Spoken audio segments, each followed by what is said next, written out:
E agora, o mundo em que vivemos. Uma análise dos acontecimentos atuais à luz da Bíblia. Com o pastor Érico Rodolfo Bucinga.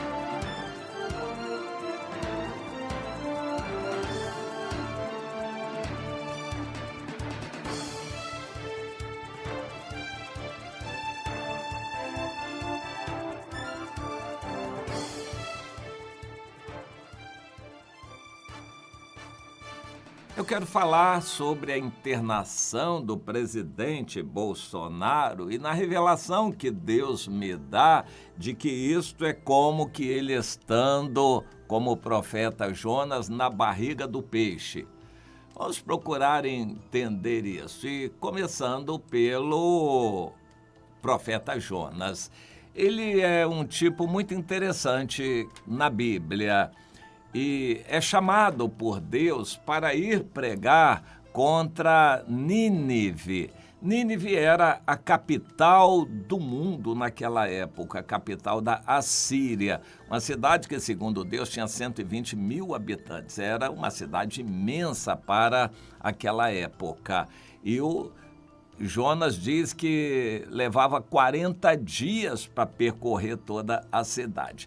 Como não havia microfone, alto-falante, página impressa, ele não podia distribuir a mensagem, ele tinha que ir percorrendo a cidade, toda ela, para anunciar.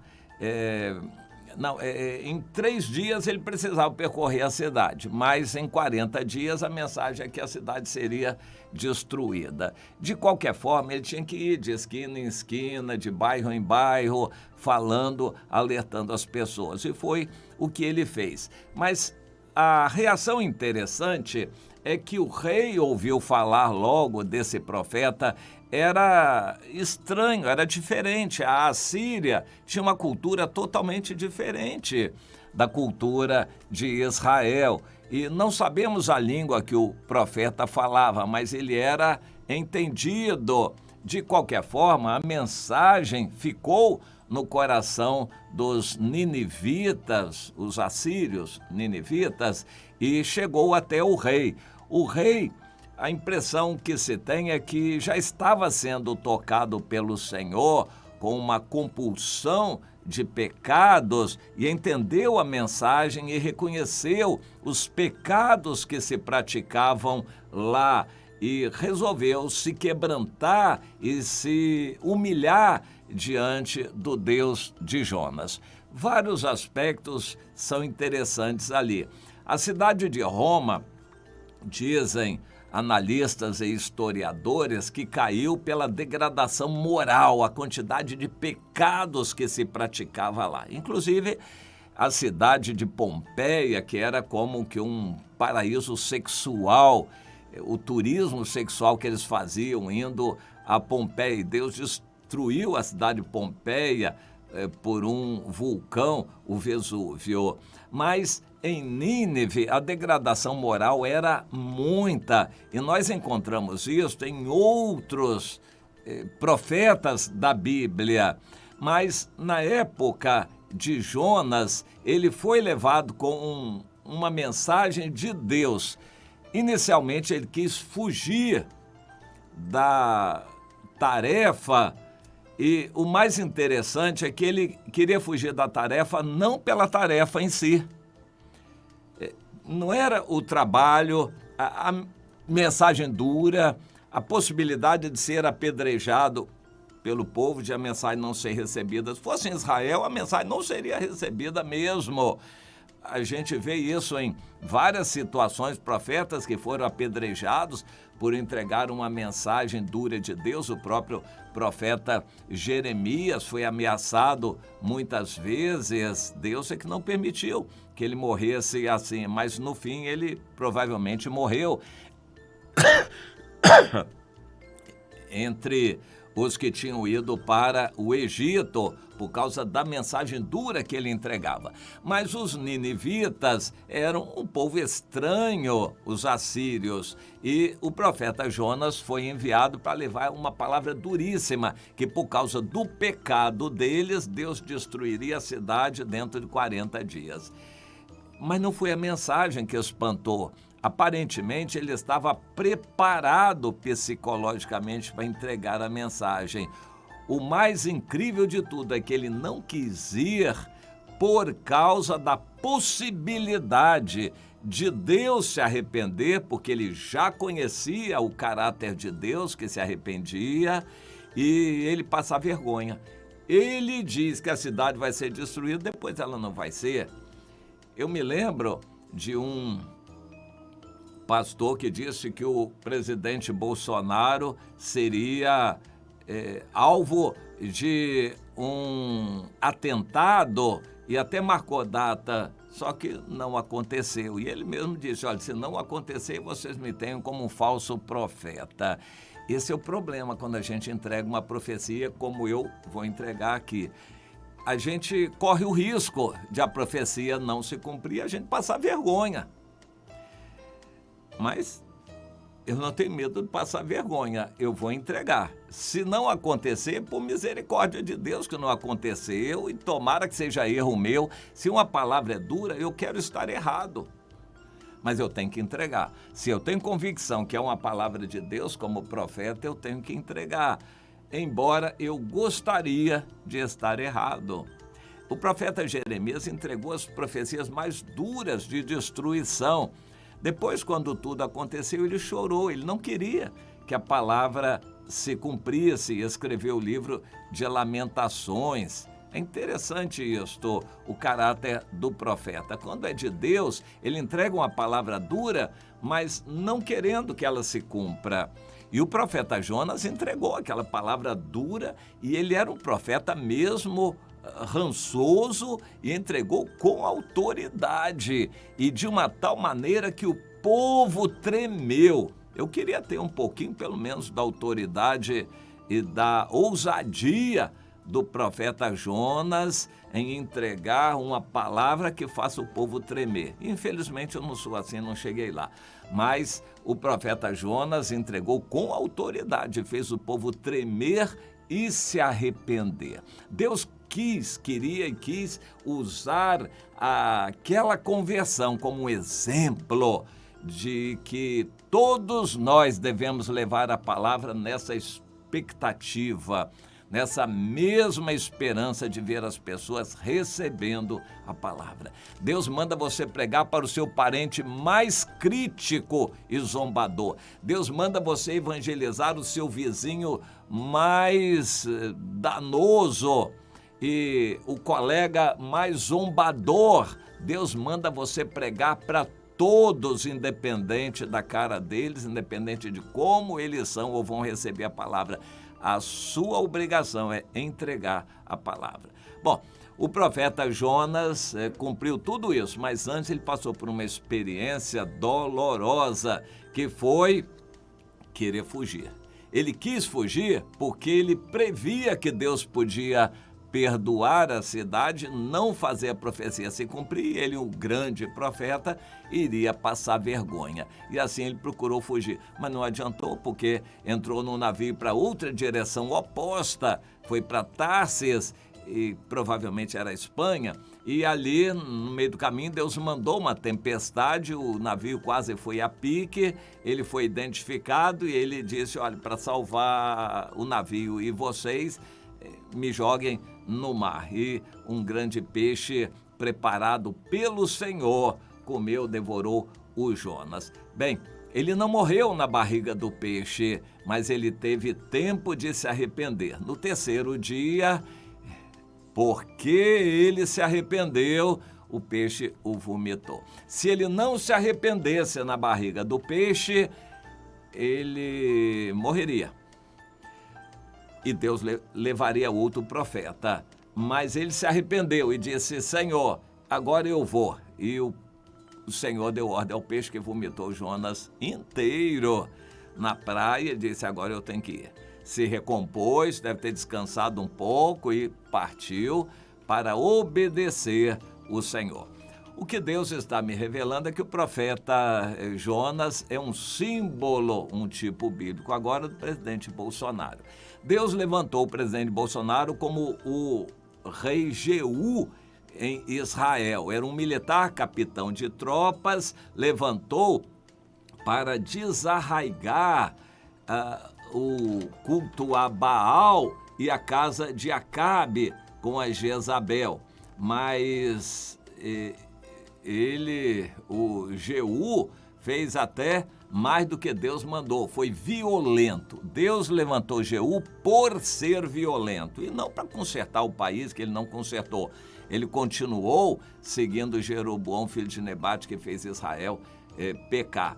Mas o Senhor levantou Jeú para desarraigar a casa de Acabe e o culto a Baal. E Deus levantou o presidente Bolsonaro para desarraigar o PT e as esquerdas, porque não era hora, Deus não os queria mais aqui no Brasil, dominando, e também para combater a corrupção e combater o satanismo encastelado no STF, com um poder ditatorial grande no país. O presidente Bolsonaro não conseguiu fazer nenhuma das três coisas para o que ele foi levantado por Deus. Até ele pode ter tentado, mas não conseguiu. E ele não conseguiu porque ele se desviou do projeto de Deus.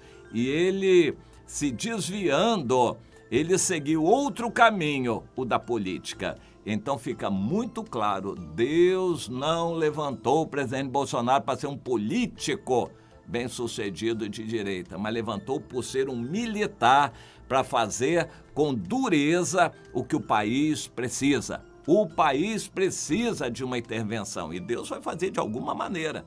Mesmo que o Bolsonaro não queira, Deus vai fazer isso acontecer de outra maneira. Os evangélicos no Brasil precisam ser sacudidos e, por enquanto, estão acomodados. Mas o presidente tem esbravejado com palavras, mas sem ação nenhuma. Na prática, ele tem se acovardado diante do STF, o STF tem só crescido, humilhado o presidente e o STF também amedronta o Congresso, consegue até unir o Congresso contra o presidente. Então esse tem sido o quadro. O presidente Bolsonaro tem gritado a palavra basta várias vezes, não adiantando nada e tudo continua, o STF crescendo e humilhando o presidente. Bom, agora, na iminência de ter a sua eleição anulada pelo TSE, isso pode acontecer a qualquer momento. O TSE tem nas mãos e já se sabe o resultado disso, porque os 3 ministros do Supremo que estão no TSE influenciam os outros e eles já têm uma ideia definida. Eles estão unânimes em anular a eleição de 2018. Só não fizeram isso ainda, aguardando a humilhação do presidente. Como quem diz, se o presidente se humilhar, o que tem acontecido até agora, então nós não vamos cancelar essa eleição de 2018. Mas se o presidente crescer e se encrespar, então nós vamos anular a eleição dele de 2018. O presidente sabe disso. Então nós estamos nas vésperas de isso poder acontecer. O presidente pode ser incriminado pela CPI do Senado e pode ser preso, pode ser afastado pelo STF, preso. Ele está sendo confrontado diretamente por ministros do STF. Então, no meio dessa situação toda, ele aceitou um pacto de convivência institucional, uma chamada reunião dos 3 poderes que foi marcada para ontem. E nessa reunião ele aceitaria daqui para frente uma convivência mais pacífica com seus algozes do judiciário, que se comprometeriam apenas a ser mais brandos com ele daqui para diante. Nada que fizesse mudança no passado ou que revisse as perdas de posição de poder do presidente. Essa reunião estava marcada para ontem, mas não aconteceu. Não aconteceu porque Deus não quis. E Deus me mostrou que foi Ele quem feriu o presidente para que essa reunião não se realizasse. De fato, de madrugada, o presidente foi acometido de fortes dores abdominais, teve que ser internado no hospital e continua até agora. Eu estou falando no dia seguinte. Então, a revelação que Deus me dá é de que foi o próprio Deus que o colocou no leito de enfermidade, como o profeta Jonas na barriga do peixe. E a finalidade é que ele mude a posição dele. Ele tem que mudar a cabeça dele por completo. Ele tem que deixar de ser um político de direita para ser um presidente militar. Ou ele entende isso, para o que Deus o levantou, ou Deus vai levá-lo. E isso pode acontecer a qualquer momento. Se o presidente morrer, você vai saber por que ele morreu. Agora, para que ele mude de cabeça, é necessário que haja oração incessante, intensa, feita pelo povo de Deus, porque é contrário a tudo que ele fez até agora. Ele tem que agir assim. Bem, por que Deus levantou o Bolsonaro? Hoje ele é o único líder de uma grande nação que confronta o sistema. O sistema é o espírito do anticristo que já está dominando o mundo. Como naquela época a Síria dominava o mundo, hoje esse espírito globalista, Fórum Econômico Mundial e Clube de Roma, os Illuminati, os donos da internet, os donos da mídia, os donos do capital do mundo, esse espírito do anticristo, espírito globalista que domina o mundo. Vamos chamar isso de sistema. O presidente Trump se levantou contra o sistema e foi derrotado, sumiu do mapa.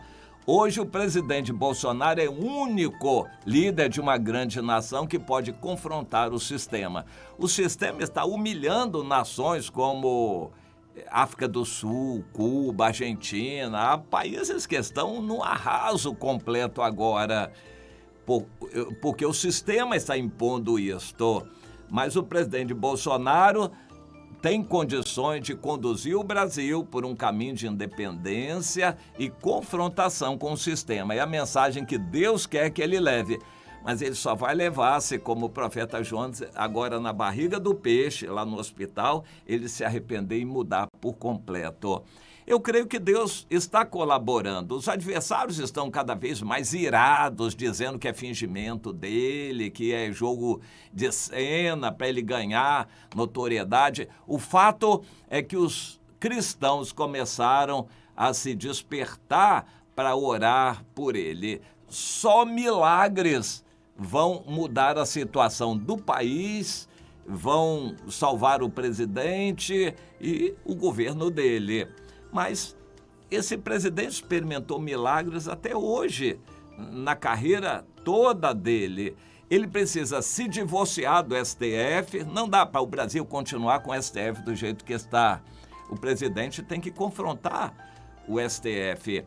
Ele não vai contar com a grande mídia, ele tem que contar somente com Deus para enfrentar esse sistema globalista, o espírito do anticristo que está dominando já o mundo, como Nínive dominava o mundo naquela época. Deus tem armas para dar ao presidente, mas ele tem que ter coragem e a decisão de fazer isto. Agora, o que eu quero dizer que Deus está me mostrando é o seguinte: se o presidente não quiser, Deus vai tirar a vida dele e vai levantar outras situações, porque Deus é soberano, para fazer o povo dele, que se chama pelo seu nome, se voltar para ele no Brasil.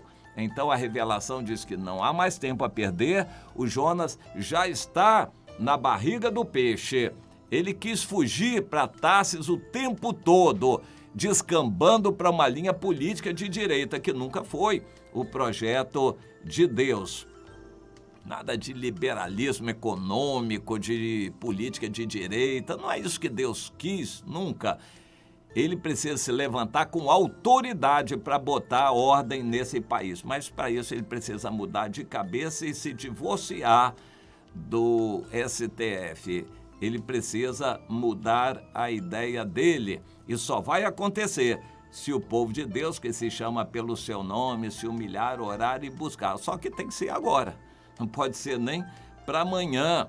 E se o presidente insistir na sua ida para Tarsis, ou seja, na sua política de direita para eleições de 2022, não é isso que Deus quer. Talvez nem haja eleições, não é isso que Deus quer. Então, se ele insistir, Deus vai tirar a vida dele, tudo vai mudar no Brasil. Eu peço que você ore também pelo general Mourão, vice-presidente. Agora, se Deus levar o presidente, você pode saber por quê que ele levou. É que ele não mudou de ideia, não quis obedecer o Senhor e o povo de Deus não orou. Agora nós estamos na iminência de ver tudo o que vai acontecer. É muita coisa que está nas nossas mãos, ao alcance da nossa oração. E terminando, eu queria só lembrar, Deus não levantou Bolsonaro como político de direita, mas como militar. Deus não levantou, o presidente não levantou Bolsonaro à presidência por querer ser político de direita, mas como militar. Entenda isso e vá orando você também.